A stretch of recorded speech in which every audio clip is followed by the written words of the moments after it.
everyone, welcome back to Sunny Life channel. Thank you so much guys for tuning in. We are talking about Rasta and his paintings once again. Rasta was recently criticized of painting the late Bob Mapena with Menzi Ngubane's resembles. This has prompted many celebs asking him to not paint them should they die.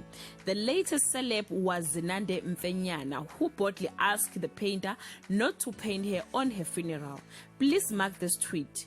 The day of my funeral, please, may I kindly not be sketched by Rasta. Kahlompo, please, she begged. Not respecting her wishes, guys, Rasta decided to give Zenande her flowers while she was still alive. Rasta painted Zenande and wrote, since she rather not be painted on her funeral, I thought I would honor her while she is still alive. Happy Women's Month, guys. Yeah, Rasta kiposo it. I think but painting yake was beautiful. This time it looked exactly like Zenande. Leave your comment below, guys, and share your thoughts. Stay blessed and have a nice day. Bye.